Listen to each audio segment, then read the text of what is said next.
ஒரு கிளாஸ் ரூமில் ஒரு பிள்ளை ரொம்ப குறும்புத்தனம் பண்ணுறான், வாழ்த்தனம் பண்ணுறான். ஒரு பையன் டீச்சரால் பாடமே நடத்த முடியல.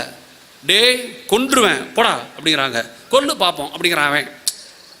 கடைசியில் எழுந்திரிச்சு அம்மா ஏய் படா கிளாஸில் உள்ள போடா அப்படிங்குது. போடான்னு சொல்லிட்டு கிடுகுடுன்னு இப்போ ஜம்முன்னு போய் நின்று வேடிக்கை பார்க்குறான். டே என் கண்ணில் முழிக்காத போடுறான். நேராக ஹெட்மிஸ் அந்தமாக போச்சு. நேரம் இல்லை சொல்ல. சார் ஒன்று அவன் இருக்கணும் இல்லைன்னா நான் இருக்கணும். ஸ்கூலில் க்ளோஸ் பண்ணி அவன் கிளாஸை விட்டு அனுப்புங்க சார். இப்போ அசால்ட்டாக ஹெட்மாஸ்டர் யாருமா அவன் அப்படிங்கிறாரு.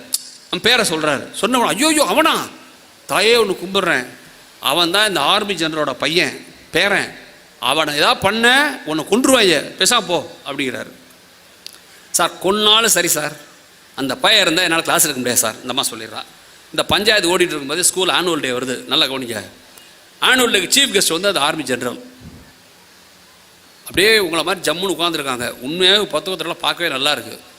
இவ்வளோ அமைதியாக இவ்வளோ பேர் நிறைந்திருக்கிற புத்தகத்திலூடாகவே நீண்ட நாளுக்கு பிறகு நான் பார்க்குறேன். ரொம்ப சந்தோஷம். போயிட்டு போகுது. அவர் ஜெனரல் வர்றாரு. வந்தால் ஜீப்பில் ஆள் அப்படி ஆங்கு தொங்க வந்து இறங்குறாரு. இறங்குனா அவர் யாரை பற்றியும் கவலையே போடல. நேராக அவராக மேடைக்கு. இப்போ நான் வந்தேன் அங்கே தான் உட்காந்துருந்தேன், இந்த அம்மா கூப்பிட்டோன்னா தான் மேடைக்கு வர்றோம், அதானே நாகரிகம். அவராக மேடைக்கு வந்துடுறாரு. வந்து நின்று என்டையர் ஸ்கூலும் எப்படி பார்க்குறாரு. அப்படி கண்ணு ஓடுது. எல்லாரும் பயந்து நடுங்குறாங்க என்னமோ நடக்க போகுதுன்ட்டு. வேர் இஸ் ஷீ அப்படிங்கிறார். வேர் இஸ் ஷீ அப்படின்னு உடனே என்டையர் ஸ்கூலும் ஓரம் அடிக்கிற அந்த பொண்ணை நோக்கி பார்க்குறாங்க. யாரை கேட்குறான்னு தெரிஞ்சிருச்சாப்போ இவருக்கு புரிஞ்சிருச்சு அவதானே கம்மியார் அப்படின்னாரு. இந்த பொண்ணு அதுவரை தைரியமாக இருந்தவ கோழி குஞ்சு மாதிரி வர்றா மேடைக்கு. வந்து பக்கத்தில் நின்று கையை கட்டி நிற்கிறா. இவர் எப்படி பார்க்குறாரு. ஏற்ற இறங்க பார்த்துட்டு நீதானா அப்படிங்கிறார். அப்படியே அந்த மாதிரி நிற்கிறா. எல்லாரும் ஓங்கி அறைய போகிறாரு. செவில் பிய்ய போகுதுன்னு நினைக்கும் போது டக்குன்னு காலை ஒன்றா அடித்து சல்யூட் பண்ணி டக்குன்னு ஒரு சல்யூட் அடிக்கிறார் அந்த டீச்சருக்கு. அடிச்சுட்டு சொன்னார், இந்த பயலை என்னாலே ஒன்றும் பண்ண முடியலம்மா, நீயாவது பார்த்து ஏதாவது செய்.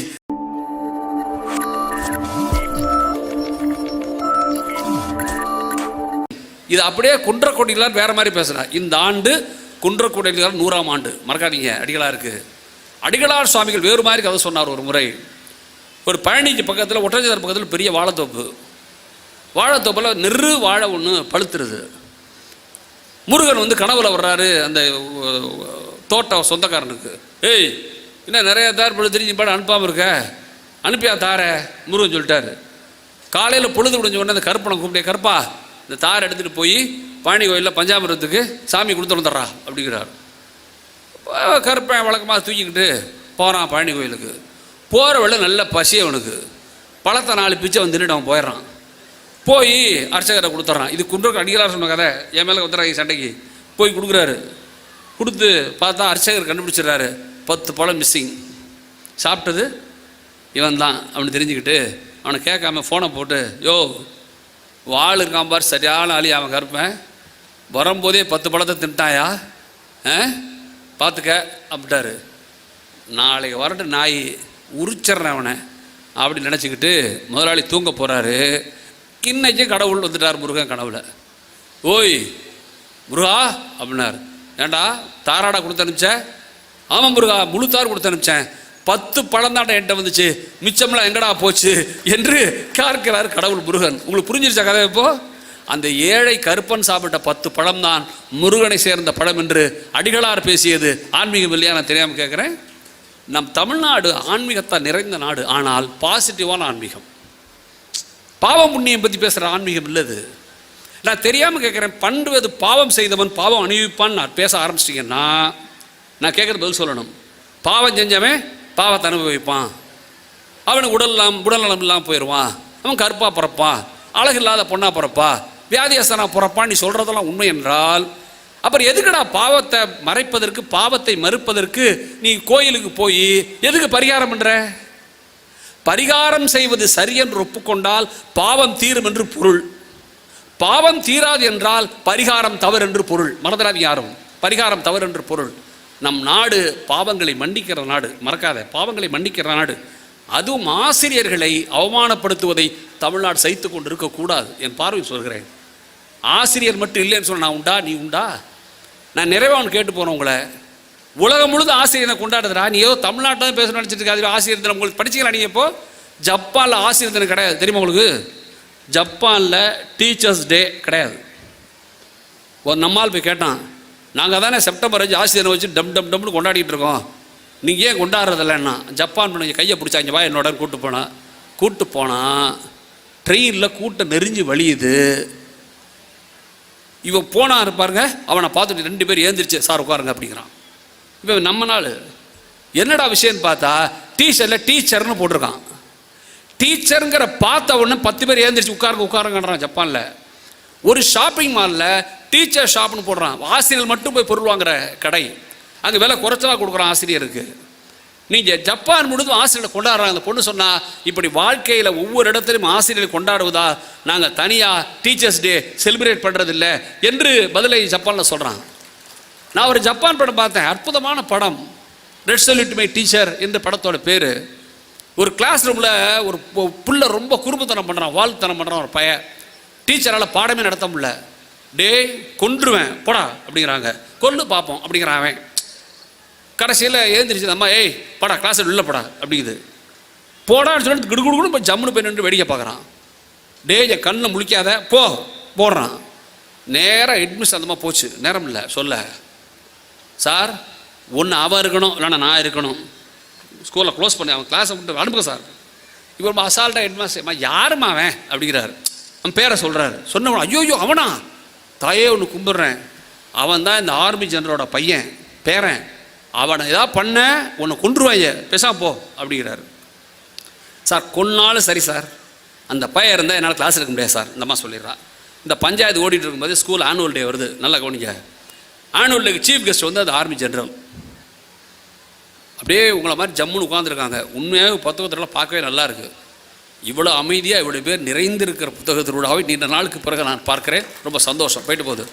அவர் ஜெனரல் வர்றாரு. வந்தால் ஜீப்பில் ஆள் அப்படி ஆங்கு தொங்க வந்து இறங்குறாரு. இறங்குனா அவர் யாரை பற்றியும் கவலையே போடல. நேராக அவராக மேடைக்கு, இப்போ நான் வந்தேன் அங்கே தான் உட்காந்துருந்தேன், இந்த அம்மா கூப்பிட்டோன்னா தான் மேடைக்கு வர்றோம், அதானே நாகரிகம். அவராக மேடைக்கு வந்துடுறாரு. வந்து நின்று என்டையர் ஸ்கூலும் எப்படி பார்க்குறாரு. அப்படி கண்ணு ஓடுது. எல்லாரும் பயந்து நடுங்குறாங்க, என்னமோ நடக்க போகுதுன்ட்டு. வேர் இஸ் ஷீ அப்படிங்கிறார். வேர் இஸ் ஷீ அப்படின்னு உடனே என்டையர் ஸ்கூலும் ஓரம் அடிக்கிற அந்த பொண்ணை நோக்கி பார்க்குறாங்க. யாரை கேட்குறான்னு தெரிஞ்சிருச்சாப்போ இவருக்கு புரிஞ்சிருச்சு, அவள் தானே கம்பியார் அப்படின்னார். இந்த பொண்ணு அதுவரை தைரியமாக இருந்தவ கோழி குஞ்சு மாதிரி வர்றா மேடைக்கு. வந்து பக்கத்தில் நின்று கையை கட்டி நிற்கிறா. இவர் எப்படியே பார்க்குறாரு. ஏற்ற இறங்க பார்த்துட்டு நீதானா அப்படிங்கிறார். அப்படியே அந்த மாதிரி நிற்கிறார். எல்லாரும் ஓங்கி அறைய போகிறாரு. செவில் பிய்ய போகுதுன்னு நினைக்கும் போது டக்குன்னு காலை ஒன்றா அடித்து சல்யூட் பண்ணி டக்குன்னு ஒரு சல்யூட் அடிக்கிறார் அந்த டீச்சருக்கு. அடிச்சுட்டு சொன்னார், இந்த பயலை என்னாலே ஒன்றும் பண்ண முடியலம்மா, நீயாவது பார்த்து ஏதாவது செய் என்று சொன்னதோட அவங்க படத்தை முடிச்சிட்டாங்க. அதாவது ஆர்மி ஜெனரலால் சரி பண்ண முடியாதவனை கூட ஆசிரியர் சரி செய்வார் என்பதுதான் தமிழ் சமூகத்தினுடைய, இந்திய சமூகம், உலக சமூகத்தினுடைய பார்வை. அப்படிப்பட்ட ஆசிரியர் அவமானப்படுத்துவதை தமிழ்நாடு பார்க்கக்கூடாது. நான் எதை பற்றியும் நினசில் சொல்லாமல் சொல்கிறேன். நண்பர்களே, ஒரு புத்தக திருவிழா என்பதன் பார்வையில் சொல்கிறேன். நிஜமாகவே என் பார்வையில் எனக்கு தெரிந்த அளவில் புத்தகம் என்பது தான் உலகத்தின் முதல் புரட்சி. நான் நிறைவு செய்கிறேன். நீங்கள் கொஞ்சம் நிதானமாக யோசிச்சு பாரு. நான் சொல்கிறத இதோ என் கையில் ஒரு புத்தகம் இருக்குது, ஜானகிராமனோட அபூர்வ மனிதர்கள் புத்தகம் வச்சுருக்கேன். எந்த புத்தகமான கையில் இருக்கட்டும், 2 தான் அதுக்குள்ளே சேர்ந்துருக்கு. என்ன இருக்குது? ஒன்று பேப்பர், இன்னொன்று அச்சு. அவ்வளோதானே? அது சைனாவாக இருக்கலாம், ஜப்பானாக இருக்கலாம், ஜெர்மனாக இருக்கலாம், எதாக இருந்தாலும் பேப்பரும் எழுத்து தான் புஸ்தகம். இது 2 ஒன்றா பிறந்துச்சா? இந்த பேப்பரை கண்டுபிடிச்சவன் சாயிலூன் என்கிற சைனாக்காரன். நம்ம சத்தியமாக இல்லை. சாயிலூன்கிற சைனாக்காரன். அச்சுங்கிறத கண்டுபிடிச்சவன் கூடன்பர்க் என்கிற ஒரு ஜெர்மன். இவன் 105 கிபி 105 பேப்பர் கண்டுபிடிச்ச சாயிலூன். இவன் கிட்டத்தட்ட 1400, ஒரு 1100 வித்தியாசம் ரெண்டுக்கும், பேப்பருக்கும் அச்சுக்கும். ஆனால் உலகத்தில் அச்சும் பேப்பரும் சேர்ந்தது என்பது உலக வரலாற்றின் அதிசயம். நேரம் இல்லை சொல்ல. இது மாதிரி ஒரு பேப்பரில் எழுதி வந்திருக்கிற அந்த பேப்பரில் எழுதின எழுத்துக்களை அச்சு வருவது ரொம்ப அச்சிட வேண்டும் என்றால் இவ்வளோ பெரிய உடன் பிளாக்ஸ் வேண்டும். அந்த கடை சைஸுக்கு இருக்கணும் உடன் பிளாக்ஸ். கூடன்பர்க் கண்டுபிடிக்க அச்சு இருக்குல்ல, உலக அதிசயங்களில் ஒன்று. சிறந்த கண்டுபிடிப்புகளை தரவரிசை பட்டியலிடும் போது சாயிலோனையும் அது கீழே கூடன்பர்க்கையும் பட்டியலிடுவது தான் ஜான் ரீட் போன்ற பெரிய பேராசிரியர் இருக்கிற அதிசயம். பெரிய பேரதிசயம் இருக்குது. சைனாக்கார் ரொம்ப நாள் பேப்பரை சீக்கிரட்டாக வச்சுருக்கிறான். அரேபியர்கள் தான் அப்படி கண்டுபிடிச்சவனை கடத்திக்கிட்டு போய் கண்டுபிடிச்சி கற்றுக்குறாங்க. அப்புறம் தான் யூரோப்பா அமெரிக்கா போய் சுற்றி அடிச்சு நம்மள்ட்ட வருதுன்னு வச்சுக்கோங்க பேப்பர். இந்த பேப்பரும் இந்த அச்சும் இணைந்து ஒரு தாளா மாறி உலகத்தின் கருத்து பரவல் புரட்சியாக வெடிக்கிறது. ஆனால் தமிழர்கள் ஒரு விஷயத்தை அளமிருந்து இருக்கலாம், ஏறக்குறைய அச்சும் பேப்பரும் சேர்ந்ததை போன்ற ஒரு பொருளை தன் எழுத்துக்கு தமிழர்கள் வைத்திருந்தது பனை ஓலை என்பதை நீங்கள் மறந்துவிடக்கூடாது. நமக்கு பெருமை அது.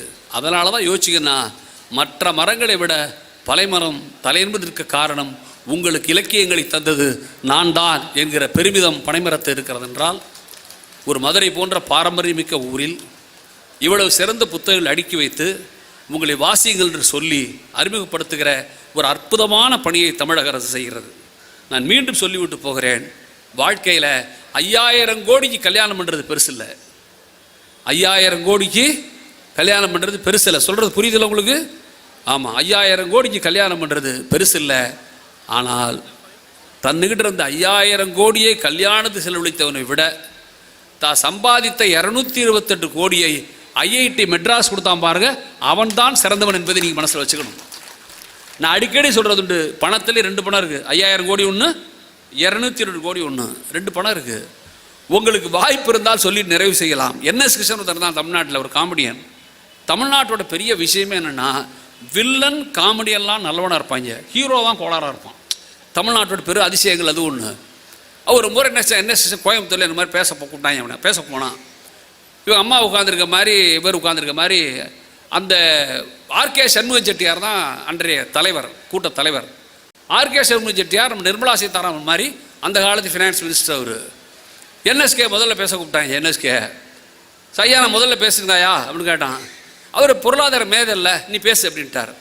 ஐயா நீங்கள் நான் உங்களுக்கு ஒரு கதை சொல்கிறேன் அப்படின்னா. சொல்லு அப்படின்னார் அவர். கதை எவனுக்கு சார் பிடிக்கும்? எல்லாரும் பிடிக்கும், சொல்லு அப்படின்னார். ஐயா ஒருத்தன் வந்து இறங்கினாயா ஊரில், சரி ராத்திரி நேரம்யா, சரியா அவன் போய் லாட்ஜில் ரூம் தங்குறதுக்கு போனாயா, போனால் ஒரு மேனேஜர் தூங்கி வளைஞ்சிக்கிட்டு கிடந்தான். அவனை தட்டி எழுப்பி, ஓ ரூம் தங்கணும் எவ்வளோ வாடகைன்னு கேட்டான். அவன் 25 ரூபாயா வாடகை, அந்த காலம் 25, 2 நாள் தங்கணியா அப்படின்னா. உடனே அப்படின்னா அட்வான்ஸ் குடியா அப்படின்னா. அவன் கதையை நல்லா குடிச்சுவாங்க, விறுவிறுன்னு சொல்கிறேன், அட்வான்ஸ் குடியா அப்படின்னா. அப்போ தான் யோசிச்சான், தூங்கி வழிகிறான், விவரம் இல்லாமல் இருக்கிறான், நம்மக்கிட்ட செல்லாத 100 ரூபா ஒன்று இருக்குது, அதை எடுத்து கொடுத்துட்டோம்னா கதை முடிஞ்சிருச்சுட்டு 100 ரூபா எடுத்து கொடுத்தான், வச்சுக்கங்க அட்வான்ஸுன்னு. தூக்க கலகத்தில் டப்புன்னு உள்ளார போட்டு போய் படுத்துக்கான்ட்டான் அவன். பொழுது விடிஞ்சுது. இப்போது பொழுது விடிஞ்சா லாட்ஜுக்கு ஒரு டாக்டர் ஆள் விட்டார். ஏய் உங்கள் அம்மா வைத்தியம் மாதிரி 100 ரூபா பெண்டிக்கிறியா அப்படின்னா. இந்த 100 இருக்குல்ல செல்லாத 100 எடுத்து அவன்கிட்ட கொடுத்தான் அவன். இப்போ டாக்டரு வாங்கிட்டு போயிட்டார் லாட்ஜிலேருந்து. டாக்டரு மளிகை கடைக்காரன் ஆளை விட்டான். ஏய் உன் பொண்ணுக்கு தலை சுத்தாலும் மளிகை ஜாமான் 100 ரூபா பாக்கியான்னா. இந்த 100 இப்போ அவன்கிட்ட போயிடுச்சு. இப்போ லாட்ஜுக்காரன் அவனுக்கு ஆளை விட்டான். ஓய் வந்து தங்கினதில் 100 ரூபா பெண்டிக்கிறியா, முதல்ல வேண்ட சொன்னாரியான்னு.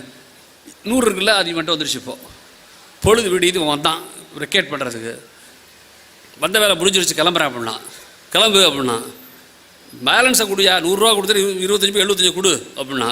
என்கிட்ட சில்லற இல்லை, நீ 25 கொடு, 100 தரேன் அப்படின்னா. புரியுதா கதை உங்களுக்கு? 25 கொடு 100 தரேன்னா. இவன் சரின்னு நினச்சி 25 கொடுத்தான் சார். இவன் கொடுத்தா பாரு 100 ரூபா, அதே இவன் கைக்கு வந்துருச்சு. இப்போ இந்த கதையை முடித்தான் என்எஸ்கே. பார்த்தான் நோட்டாவன், சி சனியன் விருதுப்பட்டி சனியன் விளைய விட்டு போகிறாமல்ல, அந்த மாதிரி நோட்டை தரன்னு கிழிச்சான். அவன் கிழிச்சு தூக்கி போட்டான். தூக்கி போட்டு என்எஸ்கே கேட்டான், ஆர்கே சண்முக செட்டியார, ஐயா பொருளாதார மேதை அவர்களே, இந்த நோட்டை கிழிச்சது சரியா தப்பா அப்படின்னா. அவர் சொன்னார் சரிதான் அப்படின்னாரு. என்ன நொறி? ஏன் சரி? நான் செல்லாத நோட்டு தானடா அப்படின்னாரு. ஏன் சார் செல்லாத நோட்டுங்கிறது உண்மையானா? டாக்டர் கடை 100, லாட்ஜ் கடை 100, மளிகை கடைக்கார கடை 100, 3 100 ரூபா கடனை எப்படி ஒரு செல்லாத நோட்டு சமாளிச்சதுன்னு கேட்டான். கேட்டவன பொருளாதாரம் எதை சொன்னார்? அதான்டா வேல்யூ ஆஃப் ருப்பி அப்படின்னார். எழுதி வச்சுக்க, செல்லாத நோட்டே கடன் தீர்க்கும் என்றால் செல்லும் நோட்டு எல்லாவற்றையும் தீர்க்கும். நண்பர்களே, ஆன்மீகத்தில் 2 உண்டு, பணத்தில் 2 உண்டு, வாழ்க்கையும் 2 உண்டு. விடைபெறுகிறேன். நன்றி, வணக்கம். இடிக்குந் துணையாரை யாழ்வாரை யாரே கெடுக்குந் தகைமை எவர் முயுவ விளக்க உரை கடிந்து அறிவுரை கூறவல்ல பெரியாரின் துணை கொண்டு நடப்பவரை கெடுக்கும் ஆற்றல் உள்ளவர் எவர் இருக்கின்றனர். சாலமன் பாப்பையா விளக்க உரை. தீயன கண்டபோது நெருங்கிச் சொல்லும் துறை பெரியவரை துணையாகக் கொண்டு செயல்படுபவரைக் கெடுக்கக் கூடியவர் எவர்? கலைஞர் விளக்க உரை. இடித்துரைத்து நல்வழி காட்டுபவரின் துணையைப் பெற்று நடப்பவர்களைக் கெடுக்கும் ஆற்றல் யாருக்கு உண்டு? இடிக்குந் துணையாரை யாழ்வாரை யாரே கெடுக்குந் தகைமை எவர் முயூவ விளக்க உரை. கடிந்து அறிவுரை கூறவல்ல பெரியாரின் துணை கொண்டு நடப்பவரை கெடுக்கும் ஆற்றல் உள்ளவர் எவர் இருக்கின்றனர்? சாலமன் பாப்பையா விளக்க உரை. தீயன கண்டபோது நெருங்கிச் சொல்லும் துறை பெரியவரை துணையாகக் கொண்டு செயல்படுபவரைக் கெடுக்கக் கூடியவர் எவர்? கலைஞர் விளக்க உரை. இடித்துரைத்து நல்வழி காட்டுபவரின் துணையைப் பெற்று நடப்பவர்களைக் கெடுக்கும் ஆற்றல் யாருக்கு உண்டு? இடிக்குந் துணையாரை யாழ்வாரை யாரே கெடுக்குந் தகைமை எவர் முயூவ விளக்க உரை. கடிந்து அறிவுரை கூறவல்ல பெரியாரின் துணை கொண்டு நடப்பவரை கெடுக்கும் ஆற்றல் உள்ளவர் எவர் இருக்கின்றனர்? சாலமன் பாப்பையா விளக்க உரை. தீயன கண்டபோது நெருங்கிச் சொல்லும் துறை பெரியவரை துணையாகக் கொண்டு செயல்படுபவரைக் கெடுக்கக் கூடியவர் எவர்? கலைஞர் விளக்க உரை. இடித்துரைத்து நல்வழி காட்டுபவரின் துணையைப் பெற்று நடப்பவர்களைக் கெடுக்கும் ஆற்றல் யாருக்கு உண்டு? இடிக்குந் துணையாரை யாழ்வாரை யாரே கெடுக்குந் தகைமை எவர் முயூவ விளக்க உரை. கடிந்து அறிவுரை கூறவல்ல பெரியாரின் துணை கொண்டு நடப்பவரை கெடுக்கும் ஆற்றல் உள்ளவர் எவர் இருக்கின்றனர்? சாலமன் பாப்பையா விளக்க உரை. தீயன கண்டபோது நெருங்கிச் சொல்லும் துறை பெரியவரை துணையாகக் கொண்டு செயல்படுபவரைக் கெடுக்கக் கூடியவர் எவர்? கலைஞர் விளக்க உரை. இடித்துரைத்து நல்வழி காட்டுபவரின் துணையைப் பெற்று நடப்பவர்களைக் கெடுக்கும் ஆற்றல் யாருக்கு உண்டு? இடிக்குந் துணையாரை யாழ்வாரை யாரே கெடுக்குந் தகைமை எவர் முயூவ விளக்க உரை. கடிந்து அறிவுரை கூறவல்ல பெரியாரின் துணை கொண்டு நடப்பவரை கெடுக்கும் ஆற்றல் உள்ளவர் எவர் இருக்கின்றனர்? சாலமன் பாப்பையா விளக்க உரை. தீயன கண்டபோது நெருங்கிச் சொல்லும் துறை பெரியவரை துணையாகக் கொண்டு செயல்படுபவரைக் கெடுக்கக் கூடியவர் எவர்? கலைஞர் விளக்க உரை. இடித்துரைத்து நல்வழி காட்டுபவரின் துணையைப் பெற்று நடப்பவர்களைக் கெடுக்கும் ஆற்றல் யாருக்கு உண்டு? இடிக்குந் துணையாரை யாழ்வாரை யாரே கெடுக்குந் தகைமை எவர் முயூவ விளக்க உரை. கடிந்து அறிவுரை கூறவல்ல பெரியாரின் துணை கொண்டு நடப்பவரை கெடுக்கும் ஆற்றல் உள்ளவர் எவர் இருக்கின்றனர்? சாலமன் பாப்பையா விளக்க உரை. தீயன கண்டபோது நெருங்கிச் சொல்லும் துறை பெரியவரை துணையாகக் கொண்டு செயல்படுபவரைக் கெடுக்கக் கூடியவர் எவர்? கலைஞர் விளக்க உரை. இடித்துரைத்து நல்வழி காட்டுபவரின் துணையைப் பெற்று நடப்பவர்களைக் கெடுக்கும் ஆற்றல் யாருக்கு உண்டு? இடிக்குந் துணையாரை யாழ்வாரை யாரே கெடுக்குந் தகைமை எவர் முயூவ விளக்க உரை. கடிந்து அறிவுரை கூறவல்ல பெரியாரின் துணை கொண்டு நடப்பவரை கெடுக்கும் ஆற்றல் உள்ளவர் எவர் இருக்கின்றனர்? சாலமன் பாப்பையா விளக்க உரை. தீயன கண்டபோது நெருங்கிச் சொல்லும் துறை பெரியவரை துணையாகக் கொண்டு செயல்படுபவரைக் கெடுக்கக் கூடியவர் எவர்? கலைஞர் விளக்க உரை. இடித்துரைத்து நல்வழி காட்டுபவரின் துணையைப் பெற்று நடப்பவர்களைக் கெடுக்கும் ஆற்றல் யாருக்கு உண்டு? இடிக்குந் துணையாரை யாழ்வாரை யாரே கெடுக்குந் தகைமை எவர் முயூவ விளக்க உரை. கடிந்து அறிவுரை கூறவல்ல பெரியாரின் துணை கொண்டு நடப்பவரை கெடுக்கும் ஆற்றல் உள்ளவர் எவர் இருக்கின்றனர்? சாலமன் பாப்பையா விளக்க உரை. தீயன கண்டபோது நெருங்கிச் சொல்லும் துறை பெரியவரை துணையாகக் கொண்டு செயல்படுபவரைக் கெடுக்கக் கூடியவர் எவர்? கலைஞர் விளக்க உரை. இடித்துரைத்து நல்வழி காட்டுபவரின் துணையைப் பெற்று நடப்பவர்களைக் கெடுக்கும் ஆற்றல் யாருக்கு உண்டு? இடிக்குந் துணையாரை யாழ்வாரை யாரே கெடுக்குந் தகைமை எவர் முயூவ விளக்க உரை. கடிந்து அறிவுரை கூறவல்ல பெரியாரின் துணை கொண்டு நடப்பவரை கெடுக்கும் ஆற்றல் உள்ளவர் எவர் இருக்கின்றனர்? சாலமன் பாப்பையா விளக்க உரை. தீயன கண்டபோது நெருங்கிச் சொல்லும் துறை பெரியவரை துணையாகக் கொண்டு செயல்படுபவரைக் கெடுக்கக் கூடியவர் எவர்? கலைஞர் விளக்க உரை. இடித்துரைத்து நல்வழி காட்டுபவரின் துணையைப் பெற்று நடப்பவர்களைக் கெடுக்கும் ஆற்றல் யாருக்கு உண்டு? இடிக்குந் துணையாரை யாழ்வாரை யாரே கெடுக்குந் தகைமை எவர் முயூவ விளக்க உரை. கடிந்து அறிவுரை கூறவல்ல பெரியாரின் துணை கொண்டு நடப்பவரை கெடுக்கும் ஆற்றல் உள்ளவர் எவர் இருக்கின்றனர்? சாலமன் பாப்பையா விளக்க உரை. தீயன கண்டபோது நெருங்கிச் சொல்லும் துறை பெரியவரை துணையாகக் கொண்டு செயல்படுபவரைக் கெடுக்கக் கூடியவர் எவர்? கலைஞர் விளக்க உரை. இடித்துரைத்து நல்வழி காட்டுபவரின் துணையைப் பெற்று நடப்பவர்களைக் கெடுக்கும் ஆற்றல் யாருக்கு உண்டு? இடிக்குந் துணையாரை யாழ்வாரை யாரே கெடுக்குந் தகைமை எவர் முயூவ விளக்க உரை. கடிந்து அறிவுரை கூறவல்ல பெரியாரின் துணை கொண்டு நடப்பவரை கெடுக்கும் ஆற்றல் உள்ளவர் எவர் இருக்கின்றனர்? சாலமன் பாப்பையா விளக்க உரை. தீயன கண்டபோது நெருங்கிச் சொல்லும் துறை பெரியவரை துணையாகக் கொண்டு செயல்படுபவரைக் கெடுக்கக் கூடியவர் எவர்? கலைஞர் விளக்க உரை. இடித்துரைத்து நல்வழி காட்டுபவரின் துணையைப் பெற்று நடப்பவர்களைக் கெடுக்கும் ஆற்றல் யாருக்கு உண்டு?